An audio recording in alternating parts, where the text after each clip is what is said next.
스웨덴의 명문 고등학교에서 발생한 일입니다. 한 학생이 동급생인 산드라에게 소리치고 있었죠. 시험에서 커닝을 했다는 건 분명해. 다른 어려운 문제도 풀어보라고. 이러한 상황에서 선생님께서 등장하셔서 아이들 사이를 중재하고자 칠판의 대학생도 해결하기 어려운 문제를 제시하셨습니다. 산드라가 문제를 풀기 위해 칠판 앞으로 나아가자 그곳에 있던 모든 학생들이 깜짝 놀랐습니다. 도대체 무슨 일이 있었던 걸까요?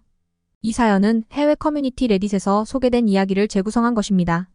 감동적이고 재미있는 사연이나 마음을 울리는 이야기에서의 경험을 들려주셨으면 하는 내용은 이메일이나 메시지로 알려주세요. 해당 사연자를 대신하여 저희가 소개해드리겠습니다. 안녕하세요. 스웨덴에서 살고 있는 산드라입니다. 저는 여기서 의사로 일하고 있습니다. 치열한 경쟁을 겪으면서 매일매일이 저에게 중요한 도전이 되었습니다. 그래서 자녀 교육에 더욱 집중해야 했죠. 이 이야기를 통해 여러분에게 조금이나마 변화를 줄 수 있는 영감을 드리고자 합니다. 여러분의 관심과 좋아요, 구독 부탁드리며 재미있게 시청하시길 바랍니다. 제가 믿는 것은 항상 행동으로 옮기는 것이었습니다. 우리 가족의 자랑, 산드라는 어렸을 때부터 훌륭한 교육을 받으며 항상 학급에서 최고의 성적을 자랑했어요. 영어와 독일어를 능숙하게 구사하는 것은 물론이죠. 초등학교에 들어간 이후로는 각종 대회에서 상을 휩쓸며 그 뛰어남을 증명했습니다. 저는 산드라가 원하는 것이라면 뭐든지 지원해 주었습니다. 산드라의 꿈과 희망을 위해 필요한 것이라면 무엇이든지요. 하지만 어느 날부터인가 문제가 시작되었습니다. 갑자기 산드라의 건강이 나빠지기 시작했어요. 저는 산드라를 위해 스웨덴 내에서 유명한 병원을 찾고 추천받은 약을 모두 시도했습니다. 그러나 산드라의 상태는 좋아지는 기미를 보이지 않았습니다. 결국 산드라는 6달 동안 병원 생활을 해야 했어요. 건강이 조금씩 회복되긴 했지만 6달간 학교 수업에 참여하지 못해 다른 아이들과의 학업 차이가 생겼습니다. 학교로 돌아간 후 치른 중간 시험에서 항상 상위권을 유지하던 산드라는 이번에는 3등을 기록했습니다. 평소라면 상상도 못할 일이었죠. 이 모든 경험은 산드라에게도 저에게도 큰 교훈이 되었습니다. 우리는 항상 최선을 다하지만 때로는 예상치 못한 상황이 발생할 수 있음을 깨달았습니다. 산드라가 항상 1등을 차지하던 중 한 번의 시험에서 예상치 못한 결과를 마주했습니다. 그래서 저는 누가 1등을 했는지 궁금해하며 알아봤어요. 그랬더니 동양인 한국인 학생이라고 하더군요. 그 학생의 이름은 주연이었습니다. 주연은 산드라가 아팠을 때 한국에서 전학 온 학생으로 친구도 없이 혼자 지내고 있었다고 해요. 산드라가 다니는 스웨덴의 명문 고등학교는 등록금이 상당히 비싼 편이어서 그냥 누구나 다닐 수 있는 곳은 아니었습니다. 알아보니 주연의 가족은 한국에서 국제 IT 기업을 운영하며 현재는 미국에까지 진출해 성장하고 있는 기술 분야의 선두주자였습니다. 그래서 저는 주연이 1등을 할 정도면 분명 특별한 공부 방법이 있을 거라 생각해 산드라에게 주연과 친해지도록 권했습니다. 하지만 산드라는 주연과 친해지기는커녕 관계가 오히려 악화되었어요. 그렇게 다음 시험 기간이 돌아왔고 산드라는 그동안 열심히 공부했기에 자신감이 넘쳤습니다. 시험을 치르고 결과가 발표되었는데 이번에도 1등은 주연이 차지했고 2등은 산드라였습니다. 산드라는 인정하기 싫었지만 결국 주연에게 소리치며 커닝을 했거나 시험지를 빼돌렸다고 비난했습니다. 이 상황을 목격한 선생님은 칠판에 고등학생이 풀기 어려운 수준의 문제를 내셨어요. 선생님은 이 문제를 푸는 학생이 이번 시험의 진정한 1등이라고 선언하셨죠. 주연은 망설임 없이 문제를 풀기 시작했고 대략 5분 만에 답을 써냈습니다. 산드라도 질 수 없다는 마음에 문제를 풀려고 했지만 어디서부터 시작해야 할지 몰랐어요. 주연의 답을 본 선생님은 놀랄 수밖에 없었습니다. 왜냐하면 그 문제는 심지어 대학생들도 풀기 어려운 수준이었기 때문이죠. 선생님은 한 학생이 그렇게 어려운 문제를 해결한 사실에 깊은 인상을 받았어요. 이로 인해 주연은 학교에서 화제의 인물이 되었지만 친구가 없어 축하받지 못했습니다. 이 사건 이후 산드라는 마음을 바꾸게 되었습니다.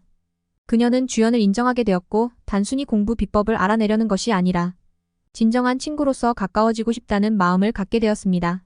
산드라의 마음이 변화함으로써 두 사람 사이에는 새로운 우정이 싹트기 시작했습니다. 이제 산드라는 주연과의 관계를 통해 더 많은 것을 배우고 함께 성장해 나가고 싶어 했습니다. 산드라는 매일 주연에게 인사를 하기 시작했습니다. 산드라의 노력과 진심이 통했을까요? 결국 주연은 산드라에게 마음을 열고 어느 날 저녁 식사에 초대했습니다. 그렇게 우리는 주연의 가족 집에 가게 되었고 그들은 우리를 따뜻하게 맞이했습니다. 그 분위기 속에서 저는 주연의 공부 비결이 궁금해져 질문했습니다. 주연은 놀라운 이야기를 해주었습니다. 그녀는 한국에 있을 때 한국의 입시 경쟁 시스템에서 받는 스트레스가 너무 컸다고 말했습니다. 매일 친구들과의 치열한 경쟁 속에서 살아가는 것이 관찰하는 입장에서도 버거웠고 가슴 아팠다고 했습니다. 그래서 스웨덴으로 온 것이었죠. 저는 깊은 반성을 했습니다. 제가 산드라와 그 친구들을 끊임없이 경쟁시키고 치열하게 공부시켰던 것이 사실은 옳지 않았던 건 아닐까 싶었습니다. 주연의 교육 방식은 제 것과 정반대였습니다. 스웨덴에 와서도 별도의 교육을 받지 않고 스스로 공부한 것뿐이라고 했으니까요. 그 말을 듣고는 조금 의심스러웠습니다. 집으로 돌아온 후 저는 산드라의 교육 방식에 대해 다시 생각해보기로 했습니다.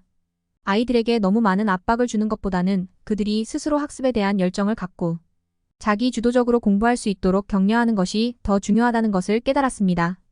같은 직장에서 펀드 매니저로 일하는 스웨덴인 동료에게 한국의 교육 수준에 대해 물었습니다. 한국의 교육은 도대체 어떻길래 그렇게 대단한 거야? 라고 물었죠. 그 동료는 한국의 교육 시스템이 정말 엄격하고 경쟁적이라고 말했습니다. 자신도 어떻게 그 시스템에서 살아남았는지 모르겠다며 한국에서의 교육 경험에 대해 이야기해 주었습니다. 그 이야기를 들으며 저는 스웨덴과 한국의 교육 시스템에 대해 다시 생각해 보게 되었습니다. 전에는 당연히 스웨덴이 한국보다 교육 수준이 높다고 생각했었는데 동료의 말을 듣고 나니 그 생각이 달라졌습니다.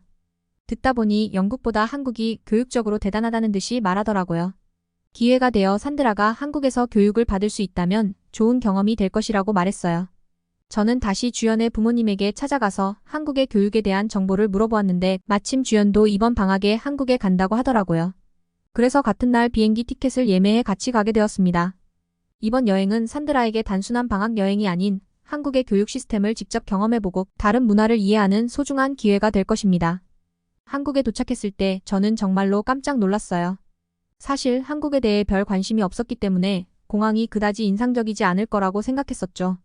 하지만 막상 도착해보니 한국의 공항은 너무나도 세련되어 있었습니다. 그리고 제 가족과 주연의 가족은 지하철로 이동하기로 했는데 공항과 지하철이 직접 연결되어 있어서 정말 편리했어요.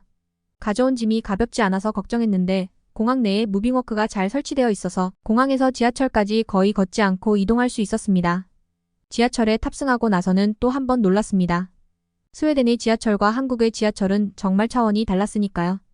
스웨덴에서는 지하철이 1900년대 초반에 도입되어 당시에는 큰 센세이션을 일으켰지만 지금은 다소 노후화되고 특히 여름에는 내부가 더워 불편한 점이 많습니다. 하지만 서울의 지하철은 정말로 말끔하고 쾌적했습니다. 급하게 이용해야 할 때도 문제없이 사용할 수 있는 체계적인 시설을 갖추고 있었죠. 이 경험을 통해 저는 한국에 대한 제 생각을 완전히 바꾸게 되었습니다. 한국의 현대적인 인프라와 편리한 대중교통 시스템이 정말 인상적이었어요. 서울에 도착하자마자 저는 도시의 현대성에 또 한 번 놀랐어요. 생필품을 판매하는 자판기부터 서울의 지리를 한눈에 볼 수 있는 디지털 노선도까지 처음 보는 첨단 기술이 정말 많았습니다. 그리고 지하철의 속도도 엄청나게 빨랐어요. 이 모든 것이 제게 새로운 경험이었죠. 그렇게 저희는 대치동에 도착했습니다. 그곳의 건물들은 예외 없이 모두 학원이었어요. 보이는 사람들 대부분이 학원을 마친 학생들이었고 길거리에서조차 책을 보는 모습이 곳곳에서 눈에 띄었습니다. 심지어 밥을 먹으면서도 공부하는 모습이었죠. 늦은 시간임에도 불구하고 간판 하나 꺼지지 않은 채 그곳은 밤에도 학업의 열기로 가득 차 있었습니다. 주연의 엄마가 추천해준 학원에 도착했을 때 저는 학원에서도 예약이 필요하다는 사실에 놀랐습니다. 병원도 아닌데 예약까지 해야 하나? 싶었지만 상담을 시작하는 순간 저는 한국이 왜 교육 강국인지 알게 되었습니다. 학원 실장님은 산드라에게 영어로 자연스럽게 상담을 진행했어요. 이 모든 경험을 통해 저는 한국의 교육 시스템이 얼마나 체계적이고 집중적인지 직접 눈으로 확인할 수 있었습니다. 학생들의 학업에 대한 진지한 태도와 학원 시스템의 효율성은 정말 인상적이었습니다. 이러한 경험은 산드라에게도 새로운 학습 방식을 탐색할 기회를 제공했고 저 역시 교육에 대한 새로운 시각을 갖게 되었습니다. 학원에서 실장님은 산드라의 딸에게 레벨 테스트를 진행했어요. 문제 해석 능력을 파악한 후 산드라의 딸이 어느 정도 레벨에서 시작하는 것이 좋을지 그녀의 장단점을 분석하고 해결책까지 제시해준 모습에 한국에 온 것이 정말 잘한 결정이라고 생각했습니다. 산드라의 딸은 한 달 동안 학원에서 숙식을 제공받게 되었어요. 저는 마음 한편으로는 걱정이 되었습니다. 아무리 주연이 함께 있다고 해도 한국 문화와 음식에 잘 적응할 수 있을지 불안했거든요. 제 걱정을 알아차린 주연의 엄마는 스트레스를 풀러가자며 저를 데리고 미용실에 갔습니다. 그곳에서 머리를 하고 이후 예쁜 카페에서 시간을 보냈습니다. 카페에서 마신 커피와 먹은 케이크는 정말 환상적이었어요. 케이크는 무지개색으로 만들어져 있어서 식감도 모양도 정말 특별했습니다. 카페에서 즐거운 시간을 보낸 후 주연의 엄마는 한국의 전통 음식을 맛보게 하려며 저를 한 특이한 건물로 데려갔습니다. 서울의 전통과 현대가 어우러진 그곳에서 저는 한국의 맛과 문화의 진수를 경험할 수 있었습니다. 이 모든 경험은 산드라에게 한국에 대한 새로운 시각을 제공했고 딸의 교육뿐만 아니라 개인적으로도 매우 의미 있는 시간이 되었습니다. 서울의 현대적인 건축물과는 달리 우리가 방문한 곳은 나무와 기와로 만들어진 전통적인 한옥 식당이었어요. 주연의 엄마는 비빔밥과 불고기를 주문하며 이것이 한국의 대표 음식이라고 소개해 주었습니다. 스웨덴에서는 이런 한국 음식을 접할 기회가 많지 않았기 때문에 저는 굉장히 궁금했습니다. 비빔밥은 그 맛도 좋았지만 음식인지 미술 작품인지 구분하기 어려울 정도로 예쁘게 나와 너무 인상적이었습니다. 다채로운 맛을 내는 각종 채소와 나물, 그리고 고기가 조화롭게 어우러져 다양한 식감과 맛을 연출했어요. 불고기의 짭짤하면서도 달콤한 맛도 정말 환상적이었습니다. 그 후 저희는 연극을 보기 위해 예술의 전당에 방문했습니다. 연극 중에 먹을 간단한 음식을 챙겨 입장하기 전에 잠시 화장실에 갔었는데요. 음식들과 가방을 주연의 엄마에게 맡겼습니다. 돌아와 보니 그녀가 보이지 않아 잠시 당황했습니다. 하지만 제가 맡긴 음식과 가방이 책상 위에 그대로 놓여 있었고 그곳에 많은 사람들이 있음에도 불구하고 아무도 가져가지 않았더라고요. 이런 상황을 겪고 나서 저는 주연의 엄마에게 어떻게 그렇게 중요한 물건을 두고 갈 수 있었는지 물었습니다. 하지만 그녀의 대답은 저에게 한국 사회의 신뢰와 안전에 대한 새로운 인식을 제공했습니다. 이 모든 경험을 통해 산드라는 한국의 문화와 사회에 대해 더 깊이 이해하게 되었고 새로운 경험을 통해 많은 것을 배울 수 있었습니다. 주연의 엄마에게 어떻게 물건을 그냥 둘 수 있었냐고 물었을 때 그녀는 웃으며 한국에서는 공공장소에서 물건을 방치해도 아무도 가져가지 않는다고 말했습니다. 이건 저에게 정말 새롭고 놀라운 문화적 차이였어요. 스웨덴에서조차 방치된 물건이 그대로 있는 경우는 드물기 때문에 이 사실이 어떻게 가능한 일인지 정말 신기했습니다. 한국의 시민의식에 대한 놀라움은 연극을 본 후에도 계속되었습니다. 연극이 끝나고 사람들이 퇴장할 때 모든 관객들이 자신이 먹은 것을 직접 들고 나가는 것을 보았어요. 그리고 바로 앞에 쓰레기통이 있었고 대부분의 사람들이 자신이 먹은 것을 스스로 치우고 있었습니다. 스웨덴에서는 공연이 끝나고 난 뒤 장소가 지저분해지는 경우가 많아서 따로 청소업체를 불러야 하는 경우도 있는데 한국에서는 그런 모습을 찾아볼 수 없었습니다. 딸아이의 교육 때문에 한국에 왔지만 이렇게 한국의 문화와 시민의식을 경험하면서 많은 것을 배우고 가는 것 같아요. 이러한 경험들은 단순히 딸의 교육뿐만 아니라 저희 가족에게도 큰 교훈과 영감을 주었습니다. 한국에서의 시간은 정말 뜻깊은 학습의 기회가 되었고 이 나라의 문화와 사회에 대한 존경심을 키워주었습니다.